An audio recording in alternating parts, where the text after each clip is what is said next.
குறைந்த விலை, நிறைந்த தரம். தங்கள் தேவைகள் அனைத்தும் ஒரே இடத்தில். ஜெயச்சந்திரன் டெக்ஸ்டைல்ஸ். கவர்னராக இருக்கிறவங்க, மந்திரியாக இருக்கிறவங்களாம் பிரமாணம் எடுத்துக்கிறோம். என்னுடைய நாலேஜுக்கு வந்த எந்த அரசியல் ரகசியங்களையும் நான் வெளியிட மாட்டேன். அப்படி தான் இருக்குது. அது மந்திரியாக இருந்தாலும் சரி, கவர்னர் பிரசிடெண்ட்டாக இருந்தால் கூட. அப்போ இவருடைய பார்வையில் ஒரு ரகசிய ஆவணத்தை இவர் எப்படி ஒரு காலேஜ் மீட்டிங்கில் சொல்லலாம்? அவங்க ஆச்சரியப்பட்டு போகிறாங்க. ஐசிஎஸ் பாஸ் பண்ணுறது கஷ்டம், அவன் மெரிட்டில் ஷார்ட்டஸ்ட் பீரியடில் பாஸ் பண்ணியிருக்கான், உடனே அவனுக்கு அப்பாயின்மெண்ட் கொடுத்துருக்கோம், இந்த பையன் என்ன இப்படி கேட்குறான். இல்லை, நான் போய் மகாத்மா காந்தியோட என் தேசத்துக்காக உழைக்கிறத விட இந்த பிரிட்டிஷ் கவர்மெண்ட்டில் ஒரு அதிகாரியாக இருக்கிறது எனக்கு பெரிய விஷயம் இல்லை அப்படின்னா. ஒரு காங்கிரஸ் பிரசிடெண்ட்டுக்கு நிற்கிறார். காங்கிரஸ் பிரசிடெண்ட்டுக்கு இவர் நின்னா ஓட்டு போடுறதுக்கு எல்லாரும் இருந்து இவருக்கு ஓட்டு போட்டுட்டாங்க. எக்ஸிக்யூட்டிவ் கமிட்டியில் முத்துராமலிங்கத்தை தமிழ்நாட்டிலேருந்து போனவர், அவர் உள்பட எல்லாரும் போட்டி இவரை பிரசிடென்ட் ஆக்கிட்டாங்க. ஆனால் மகாத்மா காந்தி என்ன பண்ணிட்டாரு, தோற்று போன பட்டாபி சீதாராமையார்னு ஒருத்தர் தோற்று போயிட்டார். இந்த கமிட்டியை செலக்ட் பண்ணியிருக்கிறது நான் ஒன்றும் சொல்லலை, ஆனால் பட்டாபியினுடைய தோல்வி என்னுடைய தோல்வி அப்படின்ட்டார். பட்டாபியினுடைய தோல்வி என்னுடைய தோல்வின்னு சொன்னால் அது it's indirect indication to the committee members. இவரோட கோஆப்ரேட் பண்ண மாட்டாங்க. வெறுத்து போய் சுபாஷ் ரிசைன் பண்ணிடுறாரு. அப்போது கல்கட்டாவில் ஸ்டேட்ஸ்மேன் ரிப்போர்ட்டர் கேட்குறாரு, நீ காங்கிரஸ் கமிட்டி சேர்மன்லேருந்து ரிசைன் பண்ணதுக்கு மகாத்மா காந்தி காரணமா அப்படின்னு கேட்குறாரு. நார்மலாக யாரும் என்ன சொல்லியிருப்பாங்க, இந்த மனுஷன் தான் சொல்லியிருக்காங்க. அப்போது சுபாஷ் சொல்கிறாரு, இல்லை, காந்தி ஒரு மிகப்பெரிய லீடர், அவருடைய வேலை என்னால் ஃபங்க்ஷன் பண்ண முடியல, அதனால நான் தான் விலகணுமே தவிர அவர் மேலே குற்றம் சொல்லக்கூடாதுன்னு. இவ்வளோ பெரிய நல்ல ஒப்பீனியன் கொடுத்துருக்கிற ஒரு சுபாஷ் சந்திர போஸ் இன்னைக்கு கவர்னர் ரவி சொல்கிறதுனால இவரை விட மேலே ஆகிட முடியுமா? சமீபத்தில் ஆளுநர் ஒரு உரையில் சுதந்திர போராட்டத்தில் காந்தியோட பங்கை குறைச்சி நேதாஜி சுபாஷ் சந்திர போஸ் தான் முக்கியமான ஒரு பங்களிப்பை செய்திருக்கிறார் அப்படின்னு சொல்லியிருந்தார். நீங்கள் ஒரு வரலாற்று ஆய்வாளர் பற்றி புக்கும் எழுதியிருக்கீங்க. அதன் அடிப்படையில் கேட்குறோம், எப்படி பார்க்குறீங்க? 90 கிட்ஸாக இருந்தாலும் சரி, 47 கிட்ஸாக இருந்தாலும் காந்தி தான் நமக்காக மிகப்பெரிய போராட்டத்தை முன்னெடுத்து அஹிம்சையில் சுதந்திரம் வாங்கி கொடுத்தாருன்னு தெரியும். அது யாரும் மறுக்க இது ஒன்றும் இல்லை. அவர் காந்தியுடைய போராட்டம் வழியை உலகமே ஆச்சரியமாக பார்த்தது. இப்படி கூட ஒரு மனுஷன் செய்ய முடியுமா? ஏன்னா இன்னைக்கு உங்களுக்கு மிகப்பெரிய நெட்வொர்க் இருக்குது, இது இருக்குது, வாட்ஸ்அப் இருக்குது, இன்டர்நெட்லாம் இருக்குங்க. எங்கேயோ உட்காந்து ஒரு மனுஷன் இந்தியா பூரா நாளைக்கு வேலை செய்யாது அப்படின்றார். ஒரு வாரம் நோட்டீஸ் கொடுக்குற வேலை செய்யலை. அந்த அளவுக்கு சக்தி வாய்ந்த ஒரு மனிதன் போராடி, பல கட்டங்களில் போராடி ஏமாற்றம் அடைஞ்சு இதுக்கு சுதந்திரம் வாங்கியிருக்கிறார். மற்றவர்கள் உதவி செய்யலைனோ, மற்றவர்கள் அவங்க பங்களிப்பு இல்லைன்னோ இதுக்கு அர்த்தம் இல்லை.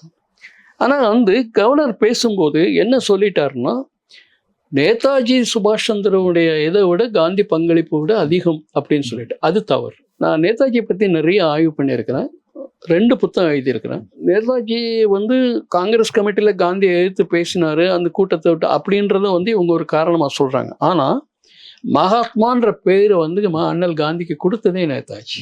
அவர் தான் முதல் அழைக்கிறார் மகாத்மான்னு. அது இன்னைக்கு வரைக்கும் இருக்குது, மகாத்மா காந்தின்னு தான் இருக்குது.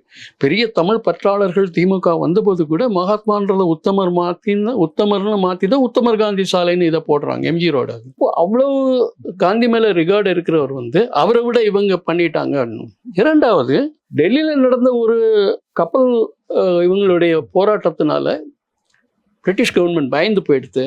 அதனால நமக்கு உடனடியாக இனிமேல் தாங்காது, சுதந்திரம் கிடைச்சிருக்காங்க, நேதாஜி இந்த பக்கம் பண்ணுறாரு அப்படின்னு அவங்க கப்பல் படை வீரர்கள் புரட்சி செய்தது உண்மை. ரொம்ப வெகுண்டு எழுந்தாங்க, புரட்சி செய்தாங்க. ஆனால் அதனால இதுக்கு சுதந்திரம், ஏன்னா அதை விட மிகப்பெரிய கொடுமைகள்லாம், அதை விட மிகப்பெரிய போராட்டங்கள்லாம் இந்தியாவில் நடந்திருக்கு. அப்போல்லாம் அசையாத பிரிட்டிஷ் அரசு அந்த ஒரு இன்சிடென்ட்னால எடுத்துருக்கு.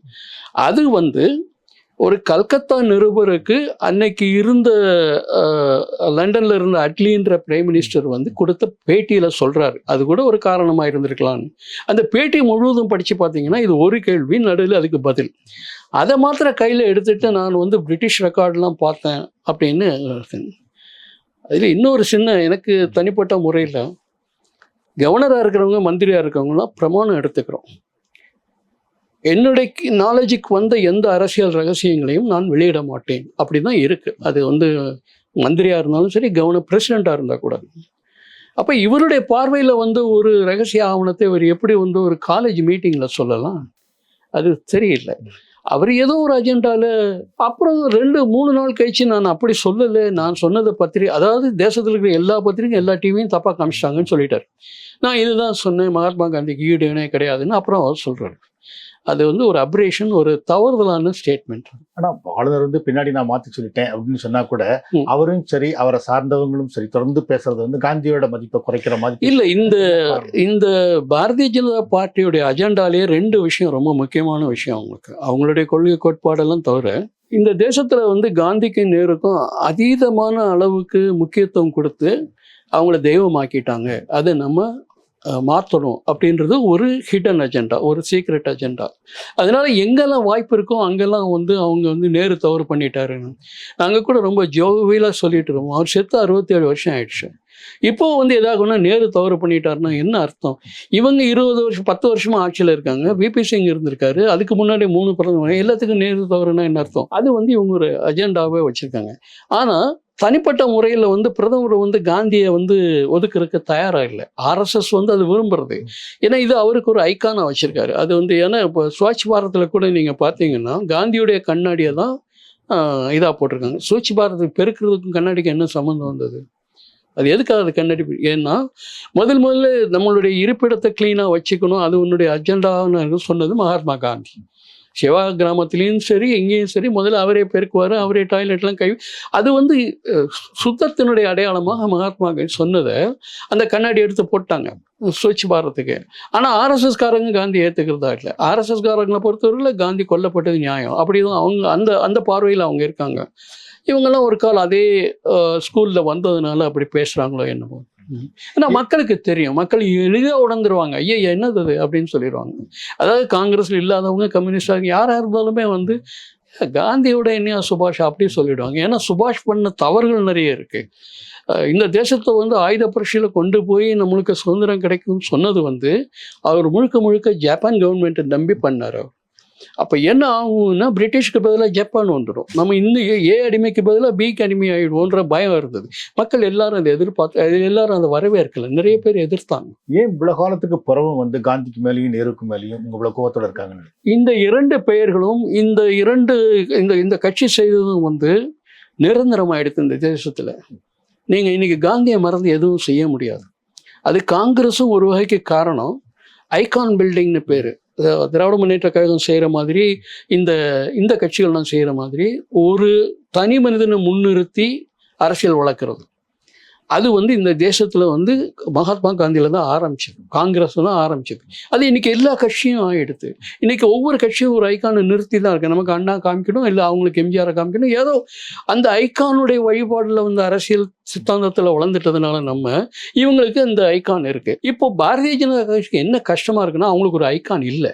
அதனால இருக்கிற ஐக்கானை உடைச்சிட்டா சரியாயிடுமே அப்படின்றது. எனக்கு ஒன்றும் இல்லை, ஆனால் எதிர்த்தாப்புலையும் இருக்க வேண்டாம், அந்த மாதிரியான எண்ணத்தில் இருக்காங்க. அப்படின்றது பரவலாக நம்பப்படக்கூடிய விஷயம். ஏன்னா ஆர்எஸ்எஸ் அந்த மாதிரி தான் பண்ணிட்டு இருக்காங்க. ஆர்எஸ்எஸ்னுடைய தலைவர்கள் இது வரைக்கும் யாரும் மகாத்மா காந்தியை பாராட்டி பேசினதில்லை. காந்தி ஜெயந்தி இன்னைக்கு கூட இவங்க ஆட்சிக்கு வந்து காந்தி ஜெயந்தி இன்னைக்கு கூட அவங்க பேசினதில்லை. இவங்க ஆட்சிக்கு வந்து சுதந்திர தின விழாவில் கூட பேசினதில்லை மகாத்மா காந்தியை பற்றியோ நேருவை பற்றியோ. சுதந்திர தின விழாவில் பிரதமர் என்ன பேசுகிறாரு, நாங்கள் 5 ஆண்டில் இதை வறுமையை ஒழிச்சிட்டோம், 1 கோடி பேருக்கு வேலை கொடு, ஏதோ பேசிட்டு இருக்காரு. மகாத்மா காந்தியை சொல்கிறதே இல்லை. காந்தி மேலே நேதாஜி என்ன கொண்டிருந்தார்? அதனுடைய சரித்திரத்தை படித்தா ரொம்ப இதாக தெரியும். சுபாஷ் சந்திர போஸ் வந்து லண்டனில் படிக்கும்போது ஐசிஎஸ்ன்ற ஒரு எக்ஸாம் இருக்குது. அவங்க தான் இந்தியன் சிவில் சர்வீஸ், நம்ம ஊர் ஐஏஎஸ் மாதிரி ஆகும். இந்தியாவில் வந்து நீங்கள் பியூரோக்ராட்டி அதிகாரி ஆகணும்னா அந்த எக்ஸாம் பாஸ் ஆகும். அதில் ஃப்ரெஞ்சு ஒரு சப்ஜெக்ட் இருக்குது, அண்ட் இன்னும் நிறைய சப்ஜெக்ட் இருக்குது.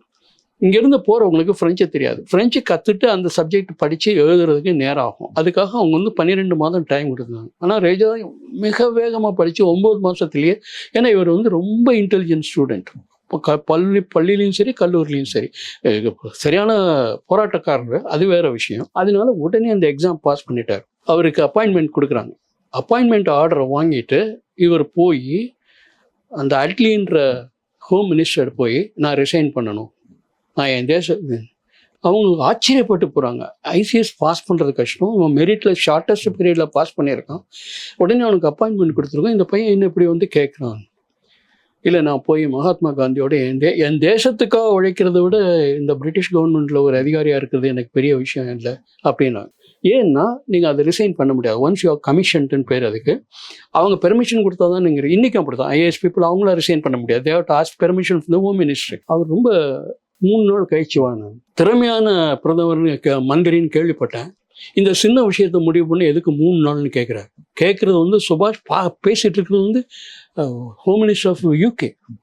அவர் பதறி போய் நீ போன்ட்டார், நீ உனக்கு அனுமதிக்கிறோம் அப்படின்னு. ஆனால் அப்பவும் அட்வைஸ் பண்ணுறாரு, இதுக்காக நீ வாழ்க்கை பூரா வருத்தப்பட வேண்டும். அந்த அளவுக்கு இந்த தேசத்தை மேலே அபிமானம் கொண்டு நேர எங்கே வர்றாருன்னா பாம்பேயில் மணி பவனத்தில் மகாத்மா காந்தி தங்கியிருக்கார். அவரை போய் பார்க்குறாரு. பார்க்கும்போது ஒரு பெரிய லிஸ்ட்டு கொடுக்குறாரு, நம்ம என்னெல்லாம் செய்யணும் சுதந்திரத்துக்கு அப்படின்னு. அதை படித்து பார்த்தோன்னு காந்தி அப்படி நிமிர்ந்து பார்க்குறாரு. ரொம்ப இளைஞனாக இருக்கான், இவன் ஏதோ துளிப்பாக இருக்கான்னு சொல்லிட்டு, நேரு நீ வந்து உன்னுடைய வெஸ்ட் பெங்காலுக்கு போ, கல்கட்டாவில் வந்து உனக்கு ஷியாம் முகர்ஜின்னு ஒருத்தர் இருந்தார், அவர்கிட்ட போய் உன்னுடைய பணியை துவங்கு, எங்கிட்ட நீ வராதே. அப்போ இவர் வெளியே ரொம்ப கோபத்தோடு வர்றாரு. இந்த மனுஷன் சொன்னதை கேட்க மாட்டான்னா இவன் எப்படி சுதந்திரத்தை நமக்கு வாங்கி கொடுக்க போகிறான்? இவர் சொல்கிறபடியெல்லாம் பண்ணிட்டு இருந்தால் இன்னும் 50 வருஷம் ஆகும் நமக்கு சுதந்திரம் கிடைக்கிறதுக்கு. நம்ம ஸ்ட்ரைட்டாகவே வந்து we have to fight with the British. ஃபோர்ஸாக இல்லைனாலும் வி ஹேவ் டு ஃபைட் அட்மினிஸ்ட்ரேட்டிவ்லின்னு சொல்கிறாரு. அது காந்தி வந்து சின்ன பையன் ஒதுக்கிட்டு ஒரு நேரம் கல்கத்தா போகிறார். கல்கத்தாவில் போய் அந்த காங்கிரஸ் கட்சியினுடைய முகர்ஜி கிட்ட அசிஸ்டண்ட்டாக இருந்து ஒன்றொன்னா கற்றுட்டு வர்றாரு. எல்லாம் முடிஞ்சு காங்கிரஸ் சேர்ந்து காங்கிரஸ் கமிட்டி மீட்டிங்கில் போய் நிற்கும் போது மகாத்மா காந்தி வந்து இவரை வந்து மகாத்மா காந்தியை வந்து இவர் சொல்கிறார், நீ தான் இந்த நேஷனை காப்பாற்ற போகிற அப்படி சொல்லிட்டார். அவர் காங்கிரஸ் பிரசிடெண்ட்டுக்கு நிற்கிறார். காங்கிரஸ் பிரசிடெண்ட்டுக்கு இவர் நின்னா ஓட்டு போடுறதுக்கு எல்லாரும் இருந்து இவருக்கு ஓட்டு போட்டுட்டாங்க. எக்ஸிக்யூட்டிவ் கமிட்டியில் முத்துராமலிங்கத்தை தமிழ்நாட்டிலேருந்து போனவர், அவர் உள்பட எல்லாரும் போட்டு இவரை பிரசிடென்ட் ஆக்கிட்டாங்க. ஆனால் மகாத்மா காந்தி என்ன பண்ணிட்டாரு, தோத்து போன பட்டாபி சீதாராமையார்னு ஒருத்தர் தோத்து போயிட்டார். இந்த கமிட்டியை செலக்ட் பண்ணியிருக்கிறது நான் ஒன்றும் சொல்லலை, ஆனால் பட்டாபியினுடைய தோல்வி என்னுடைய தோல்வி அப்படின்ட்டார். பட்டாபியினுடைய தோல்வி என்னுடைய தோல்வின்னு சொன்னால் அது வந்து it's indirect indication to the committee members. இவரோட கோஆப்ரேட் பண்ண மாட்டாங்க. வெறுத்து போய் சுபாஷ் ரிசைன் பண்ணிடுறாங்க. அப்போது கல்கட்டாவில் ஸ்டேட்ஸ்மேன் ரிப்போர்ட்டர் கேட்குறாரு, நீ காங்கிரஸ் கமிட்டி சேர்மன்லேருந்து ரிசைன் பண்ணதுக்கு மகாத்மா காந்தி காரணமா அப்படின்னு கேட்குறாங்க. நார்மலாக யாரும் என்ன சொல்லியிருப்பாங்க, இந்த மனுஷன் தான் சொல்லியிருக்காங்க. அப்போ சுபாஷ் சொல்கிறாரு, இல்லை காந்தி ஒரு மிகப்பெரிய லீடர், அவருடைய வேயில் வந்து என்னால் ஃபங்க்ஷன் பண்ண முடியல, அதனால நான் தான் விலகணுமே தவிர அவர் மேலே குற்றம் சொல்லக்கூடாதுன்னு. இவ்வளோ பெரிய நல்ல ஒப்பீனியன் கொடுத்துருக்கிற ஒரு சுபாஷ் சந்திர போஸ் இன்னைக்கு கவர்னர் ரவி சொல்கிறதுனால வந்து இவரை விட மேலே ஆகிட முடியுமா? அது தவறு. சுபாஷ் சந்திர போஸ் அவருடைய கான்ட்ரிபியூஷனை இந்த தேச சுதந்திரத்துக்கு கொடுத்துருக்கிறாரு, மறுக்கவே முடியாது. ஆனால் அண்ணலை விட பெரிய அளவுலன்னு சொல்கிறது ஏற்றுக்கவே முடியாது. ரொம்ப நன்றி, மகிழ்ச்சி.